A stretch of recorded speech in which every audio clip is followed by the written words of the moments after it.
Metre potentiometer का diagram मैंने सामने बना दिया है। थोड़ा मैं डायग्राम आपको एक बार एक्सप्लेन कर देता हूँ ये कैसे है। पिक्चर भी यहाँ पर मैं लगा दी है। इसके पिक्चर के बाद में फिर मैं डायग्राम आपको एक्सप्लेन करता हूँ। यहाँ पर ये जो आप ए से लेकर बी तक देख रहे हैं, ए से एक वायर 100 सेंटीमीटर का यहाँ तक जाता है, फिर कॉपर स्ट्रिप लगती है, फिर 100 सेंटीमीटर का वायर इस तरह से वापस लौटता है, फिर कॉपर स्ट्रिप जुड़ती है, 100 सेंटीमीटर का वायर फिर दोबारा इधर आता है, कॉपर स्ट्रिप के साथ में 100 सेंटीमीटर का वायर बी पॉइंट तक कनेक्ट हो जाता है। इस तरीके से आपके पास है 100 + 100 + 100 + 100 400 सेंटीमीटर या फिर 4 मीटर का वायर पोटेंशियोमीटर में कनेक्ट होता है। आप इसमें कई पोटेंशियोमीटर ऐसे देखेंगे जिनमें कि 10 वायर्स कनेक्टेड होते हैं, यानी कि उसमें 1000 सेंटीमीटर के वायर को कनेक्ट किया जाता है। अब इसके कनेक्शन कैसे होते हैं? जनरल कनेक्शन मैंने आपको यहाँ पर दिखा दिया है। जनरल कनेक्शन में ये होगा कि सबसे पहले पोटेंशियोमीटर के साथ में आपको एक कोई पॉइंट अपनी तरफ से पॉजिटिव चूज़ कर लेना। जैसे कि मैंने यहाँ पर ए को पॉजिटिव चूज़ कर लिया है, तो ए का जो पॉइंट ए है पोटेंशियोमीटर का, उसके कनेक्शन मैंने बैटरी के पॉजिटिव से किए हैं, और नेगेटिव टर्मिनल को मैं की से कनेक्ट करता हुआ अमीटर के साथ जोड़ता हूं, और अमीटर को फिर मैं रियोस्टेट से कनेक्ट करता हूं। रियोस्टेट का जो अदर पॉइंट है वो बी पर जुड़ जाता है। इस तरीके से देखा जाए तो बैटरी का जो नेगेटिव टर्मिनल है वो पोटेंशियोमीटर के बी पॉइंट से कनेक्टेड है, and it is assumed as the negative terminal of the potentiometer. ये इसके प्राइमरी कनेक्शंस हैं, जो कि आपको इनमें से किसी भी एप्लीकेशन के दौरान इसे ऐसे ही करना है। उसके बाद में फिर आगे आपको बता देता हूँ ये होती क्या है potentiometer. What is the potentiometer? Potentiometer is a device which is used to find the internal resistance of a cell. This is the primary cell, and compare the EMF of the two primary cells. PC means the primary cells. And what is the principle of the potentiometer? I will explain over here.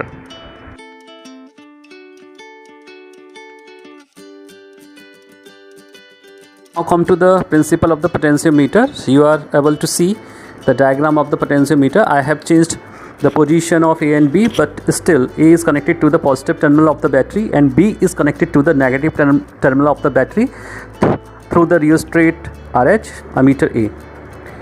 तो साथ ही साथ मैंने यहाँ पर जो positive terminal है उससे एक वोल्ट मीटर कनेक्ट कर दिया है, और वोल्ट मीटर के नेगेटिव टर्मिनल को मैंने जो कि जिसे यहाँ पर दिखा दिया है। ठीक है, मैं डायग्राम में दिखा देता हूँ। Now what is the principle? From Ohm's law V = IR, तो V = I, R की जगह आप ρL/A पुट कर देंगे। If the current through the wire, specific resistance of the wire, area of cross section of the wire for this wire A to B, जो कि alloy material है, ये तीनों फिजिकल क्वांटिटीज़ अगर कांस्टेंट होती हैं, then electric potential difference is directly proportional to the length of that wire. तो आप प्रिंसिपल क्या बोलेंगे? इसका प्रिंसिपल हो जाएगा the potential difference across any part of uniform wire is directly proportional to the length of that portion when a constant current flows through the wire। ये इसका principle हो जाएगा। अगर इजी लैंग्वेज में कहें तो ये जो आपको लेंथ AJ दिखाई दे रही है यहाँ से लेकर इस तरह से AJ, इस लेंथ पर जो पोटेंशियल डिफरेंस है वो इस वायर की लेंथ के प्रोपोर्शनल ही होगा। बट करंट I कांस्टेंट कर दें रियोस्टेट के थ्रू, मटेरियल की जो रेजिस्टिविटी है वो ऑलरेडी कांस्टेंट होगी, क्योंकि ए से लेकर बी तक एक ही मटेरियल लगाएंगे आप, और एरिया ऑफ क्रॉस सेक्शन आपका वायर का यहाँ पर ए से लेकर बी तक कांस्टेंट हो, तो पोटेंशियल डिफरेंस लेंथ AJ के इक्वल होगा। यहाँ पर I ρ/A को हम बोलते हैं के पोटेंशियल ग्रेडियंट के। तो अगर आप यहाँ से I ρ/A को हटा देते हैं तो V = KL आ जाएगा, या K = V/L आ जाएगा। यहाँ पर V/L is known as the potential gradient for K। तो V/L यहाँ पर पोटेंशियल पर यूनिट लेंथ को बताता है। एक एडिशनल इन्फॉर्मेशन मैं आपको देता हूँ। पोटेंशियोमीटर को हम वोल्ट मीटर की जगह यूज़ करते हैं। इसकी वजह ये है कि पोटेंशियोमीटर की एक्यूरेसी बहुत ज़्यादा हाई होती है, जिसकी वजह से हम सेल की इंटरनल रेजिस्टेंस को निकालने में हमें बहुत ज़्यादा एक्यूरेट वैल्यू मिलती है। और भी कई रीज़न्स हैं, तो वो आपको आगे चल के पता चल जाएंगे।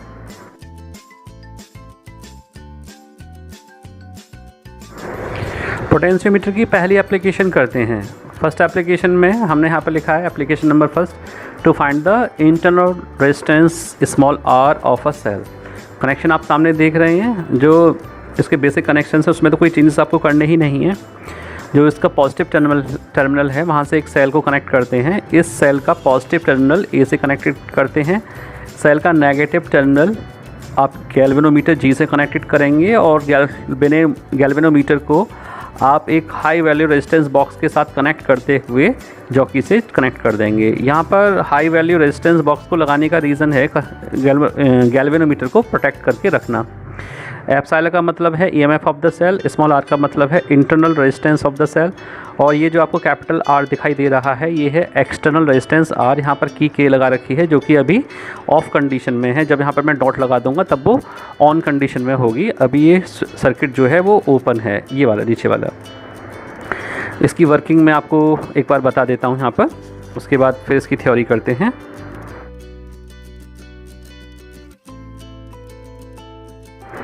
वर्किंग करते हैं इसकी। जैसे कि आप देख रहे होंगे डायग्राम मैंने अभी आपको समझाया था। पहला जो केस है वो के को हम क्लोज़ करेंगे। क्लोज से मेरा मतलब है कि इसको ऑफ़ रखेंगे, तो यहाँ पे मैंने लिख दिया ओपन। लेकिन इससे पहले आप देख रहे होंगे मैंने यहाँ पर एक हेडिंग डाली है, नंबर 1 पॉइंट डाला है। इसको ज़रा गौर से समझें। यहाँ पर लिख रहा है check connection at A and B as deflection should be opposite in galvanometer G. इसको ज़रा समझ लें। जैसे कि आपने लास्ट वीडियो में मीटर ब्रिज में देखा होगा, पहले कनेक्शन करने के बाद में हमारा सबसे पहला काम होगा रियोस्टेट से करंट को यहाँ पर कांस्टेंट कर देना।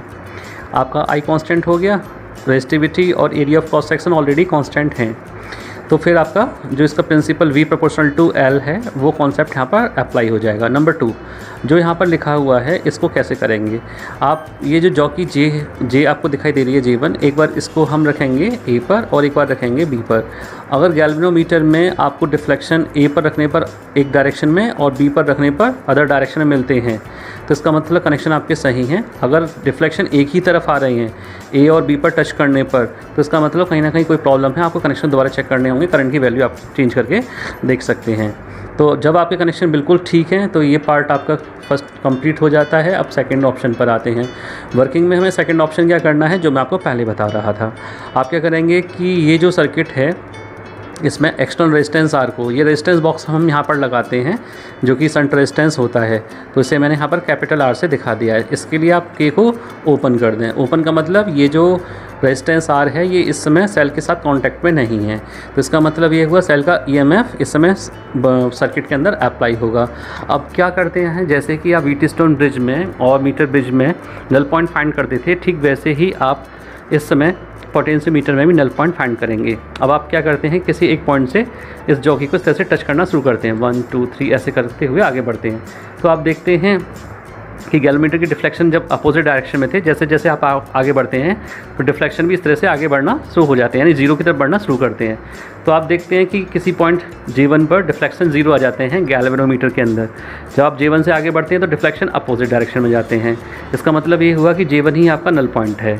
अब आपने क्या करना है, A से लेकर J1 तक की जो भी डिस्टेंस है, डिस्टेंस से मेरा मतलब लेंथ है, यानी 100 centimetre what ever the length is occurring on the second wire, जो भी कुछ लेंथ इस पर आ रही हो, तो आप इस लेंथ को यहाँ पर नोट कर लेंगे। अब क्योंकि आपने जो स्विच ऑन कर रखा है, सॉरी ऑफ़ कर रखा है, आपने ओपन कर रखा है स्विच के को, तो यहाँ पर जो एप्सिलॉन है दैट विल बी, यानी potential difference through the cell, that will be equals to K AJ1 और AJ1 की लेंथ का नाम आपने कितना दे दिया है वो L1। तो आपके पास में एप्सिलॉन इक्वल्स टू कितना आ जाएगा, के L1। अब इसके थर्ड प्रोसेस पर आते हैं, यानी थर्ड वर्किंग का थर्ड पार्ट। वर्किंग के थर्ड पार्ट में आप क्या करते हैं कि ये जो आपको के दिखाई दे रही है इसे क्लोज कर दें, सर्किट को ऑन कर दें। जब आप सर्किट को ऑन करेंगे तो ये जो एक्सटर्नल रेजिस्टेंस कैपिटल R है ये सर्किट के कांटेक्ट में, यानी कि सेल के कांटेक्ट में आ जाएगा और सेल पर इस समय पोटेंशियल ड्रॉप होना शुरू हो जाएगा, जैसे आप टर्मिनल पोटेंशियल डिफरेंस भी बोलते हैं। जो आपने प्रोसेस सेकंड पार्ट में किया था डिक्टो, वही प्रोसेस फिर दोबारा करेंगे। आप क्या करेंगे कि ये जो जॉकी J है इसे A और B पर चेक बार बार रख के देखेंगे, मतलब बारी बारी से रख के देखेंगे। A और B पर डिफ्लेक्शन अपोजिट आने चाहिए। अगर डिफ्लेक्शन अपोजिट आ रहे हैं तो कनेक्शन बिल्कुल ठीक है। इसके बाद क्या करते हैं, किसी पॉइंट A से, यानी कि जो गैल्वेनोमीटर का पॉइंट A है, इससे धीरे धीरे करके जॉकी को टच करते हुए हम आगे बढ़ते हैं। तो आप देखेंगे कि गैल्वेनोमीटर के डिफ्लेक्शन इस तरह जीरो की तरफ बढ़ने लगते हैं, इस तरह से करते हुए। जब आप J2 पर पहुंचते हैं तो गैल्वेनोमीटर में डिफ्लेक्शन जीरो पर आते हैं।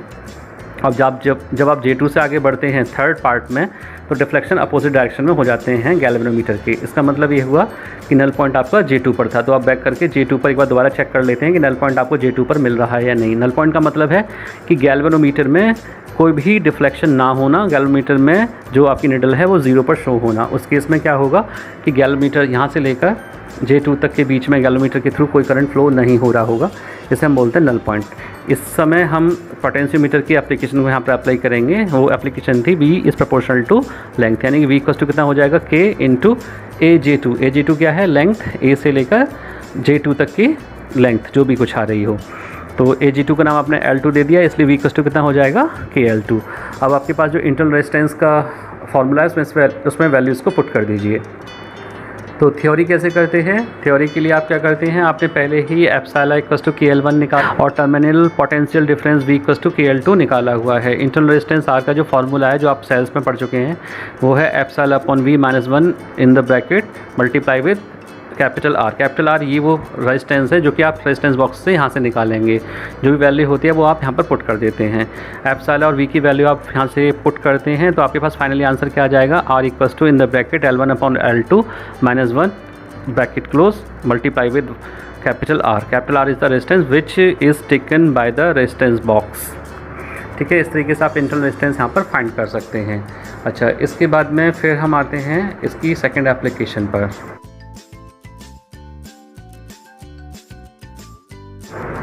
सेकेंड एप्लीकेशन आप देख रहे होंगे, यहाँ पर लिखा है application number 2 to compare the EMFs of two given primary cells epsilon 1 and epsilon 2। यहाँ पर सर्किट मैंने सामने बना दिया है। यहाँ पर आप देख रहे होंगे जो पोटेंशियोमीटर का पोर्शन पॉइंट A है जो कि पॉजिटिव है, उसी से आप दो सेल कनेक्ट करते हैं। एक सेल का नाम है एप्सिलॉन 1, दूसरे सेल का नाम है एप्सिलॉन 2।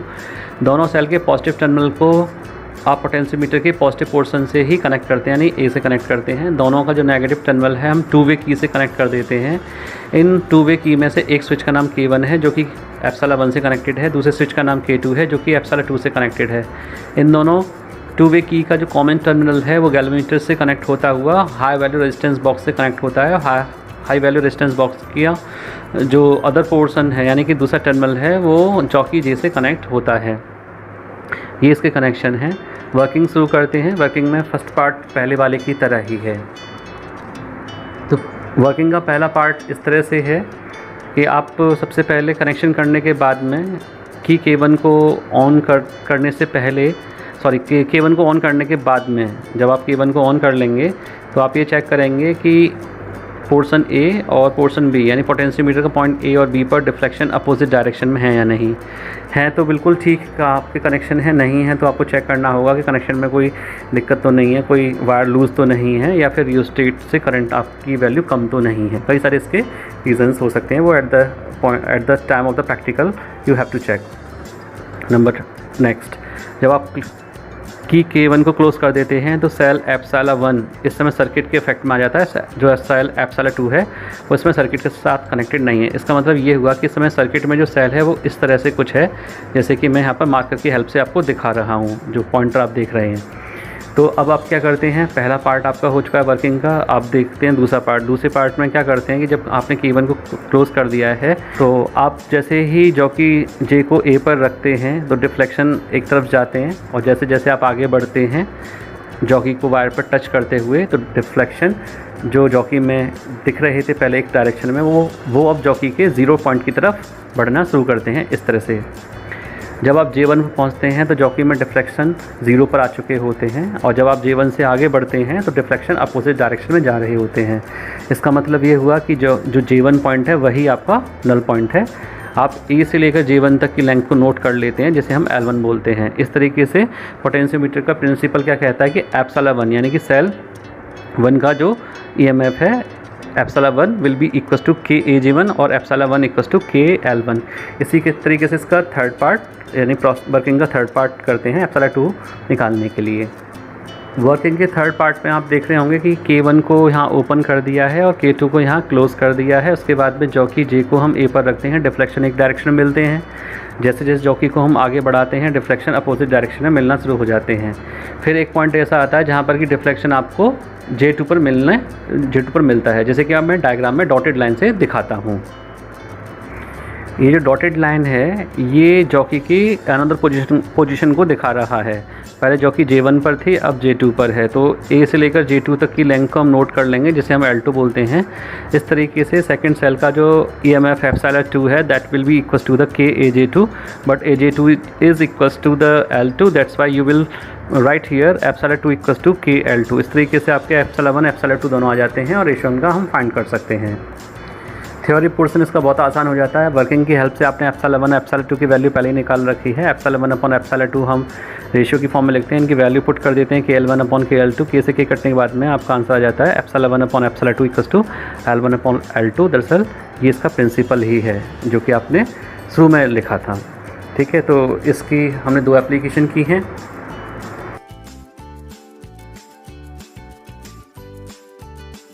ने इसका थ्योरी समझी पोटेंशियोमीटर की और एप्लीकेशन समझी कि इंटरनल रेजिस्टेंस और इसके कंपेयर कैसे करते हैं पोटेंशियोमीटर की हेल्प से हम।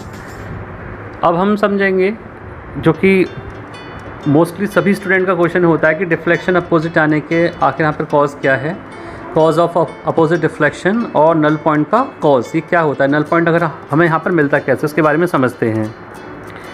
जैसा कि आप देख रहे हैं डायग्राम में मैंने थोड़ी सी मॉडिफिकेशन की है। जो A और B पॉइंट है उनमें तो मैंने कोई चेंजेस नहीं किए हैं, लेकिन जो A पॉइंट है वहाँ से मैंने एक सेल को कनेक्टेड करके दिखाया है।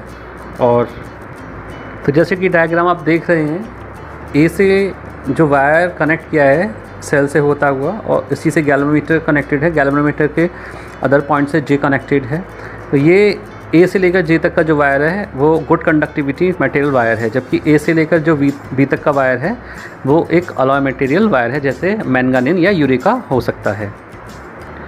तो पहला केस हम ये देखते हैं कि जब A से कनेक्शन सेल से करते हैं और सेल कनेक्शन गैल्वेनोमीटर से होते हैं J पर पहुंचते हैं, और J को जब हम A से कनेक्ट करते हैं तो गैल्वेनोमीटर में करंट किस तरह से फ्लो होता है और डिफ्लेक्शन किस तरीके से आता है। यहाँ डायग्राम मैंने बनाया है। जब आप जॉकी J को A पर कनेक्ट करते हैं तो सेल से चलने वाला करंट जिसका कि EMF एप्सिलॉन है, इससे करंट I1 चलता है और बैटरी अपना करंट I भेजती है सर्किट में। सेल से जितना करंट I1 चलता है वो पॉइंट A पर पहुंचता है और जॉकी J के थ्रू वापस गैल्वेनोमीटर से होता हुआ सेल में वापस आ जाता है, यानी I करंट ही निकलता है वापस, इसमें I1 करंट ही एंटर करता है। इस तरीके से देखें तो इस लूप के अंदर जो कि AJ के अंदर है, इस लूप के अंदर जो करंट की डायरेक्शन है वो क्लॉकवाइज है। इस कंडीशन में जो गैल्वेनोमीटर की निडल है वो किसी एक तरफ डिफ्लेक्शन करेगी। लेट अस सपोज कि वो लेफ़्ट साइड में डिफ्लेक्शन करती है। ठीक है, ये तो बात हो गई यहाँ की, लेकिन जब हम B पर लगाएंगे तब क्या होगा इसे भी देखते हैं। When the jockey is touched to the point B of the potentiometer, यानी कि जॉकी J को जब आप पॉइंट B पर टच करते हैं, पहले A से टच की थी, अब जॉकी को यहाँ से उठाकर हम B पर टच करते हैं। In that case the EMF of the cell epsilon is not able to supply the current through the whole wire due to its high resistance, the high resistance of wire A to B. In that case the current is supplied through the battery I। जो current I supply हो रहा है battery से, वो current यहाँ पे 2 हिस्सों में डिवाइड हो जाएगा। एक तो I2 जो कि इस वायर से होता हुआ जाएगा और दूसरा करंट I1 जो कि इस सेल से होता हुआ जाएगा और B पर दोबारा जाकर मिलता है। इसे आप केस ऑफ चार्जिंग भी बोल सकते हैं। इस केस ऑफ चार्जिंग के केस में I1 करंट की जो डायरेक्शन है वो कैसे हो जाती है, वो एंटी क्लॉकवाइज हो जाती है। इस तरीके से आप देख रहे होंगे। एंटी क्लॉकवाइज डायरेक्शन होने की वजह से जो direction of current in the galvanometer है वो चेंज हो जाती है और डिफ्लेक्शन अब क्या है वो अदर साइड यानी कि राइट की तरफ चले जाते हैं। जब ये करंट जो कि A पर दो पार्ट में डिवाइड हुआ था I2 और I1 में, जब ये करंट B पर पहुंचता है तो फिर दोबारा I1 और I2 B पर मिल जाते हैं और बैटरी को net current I he receive हो जाता है। अब इसके बीच की कंडीशन पर आते हैं जहाँ पर कि नल पॉइंट मिलता है। नल पॉइंट को समझाने के लिए मैंने यहाँ पर डायग्राम को फिर से रीड्रॉ किया है। मैंने यहाँ पर दिखाया कि गैल्वेनोमीटर के एक अदर पॉइंट से जॉकी J को मैंने यहाँ पर कनेक्ट कर दिया जो कि नल पॉइंट है, और डॉट डॉट करके मैंने एक केस और दिखाया है जो कि जब मैं ये मान के चलता हूँ कि मेरा जो जॉकी है वो A से किसी एक लेंथ C को कवर करता है, यानी AC को कवर करता है। अब यहाँ पर इस बात को समझते हैं। हम स्टेप नंबर 1 पर आते हैं। जब आप जॉकी J को A पर कनेक्ट करते हैं तो क्लॉकवाइज डायरेक्शन में करंट फ्लो हो रहा होता है और जो डिफ्लेक्शन है गैल्वेनोमीटर का वो लेफ़्ट साइड जाता है। जैसे जैसे आप A से थोड़ा आगे बढ़ते हैं तो लेंथ इंक्रीज़ होती है पोटेंशियोमीटर वायर की, जिसकी वजह से यहाँ पर पोटेंशियल डिफरेंस क्रिएट होता है। इस पोटेंशियल डिफरेंस की वजह से AC पर जो पोटेंशियल डिफरेंस जितना भी आता है, उस पोटेंशियल डिफरेंस के लिए करंट कौन सप्लाई करता है यहाँ से? ये सेल एप्सिलॉन प्रोवाइड करता है। तो A से C जैसे आप आगे बढ़ेंगे, वायर की लेंथ इंक्रीज़ होगी, वायर की लेंथ इंक्रीज़ होगी तो रेजिस्टेंस इंक्रीज़ होगा, रेजिस्टेंस इंक्रीज़ होगा तो जो एप्सिलॉन है, EMF एप्सिलॉन, इससे जाने वाला करंट की वैल्यू डिक्रीज़ हो जाएगी, यानी I3 जो वैल्यू है वो केस 1 की करंट I1 से कम है। जैसे जैसे आप अब D की तरफ जाएंगे तो लेंथ और बढ़ेगी, वायर की लेंथ बढ़ेगी तो रेजिस्टेंस बढ़ेगा, तो फिर यहाँ का जो पोटेंशियल ड्रॉप है वो इसके इक्वल ही होगा। लेकिन लेंथ इंक्रीज़ होने के साथ में क्या होगा कि रेजिस्टेंस इंक्रीज़ होगा, तो यहाँ से जाने वाली करंट की वैल्यू और डिक्रीज़ होती चली जाएगी। एक पॉइंट ऐसा आएगा कि जब आप J पर पहुँचेंगे, J पर पहुँचते ही क्या होगा कि आपको ये देखिए, जब आप J पर पहुँचते हैं तो J पर जाकर A से लेकर J तक की जो लेंथ है वायर की वो इंक्रीज़ हो चुकी होती है, और यहाँ पर जो रेजिस्टेंस है वो भी इंक्रीज़ हो चुका होता है।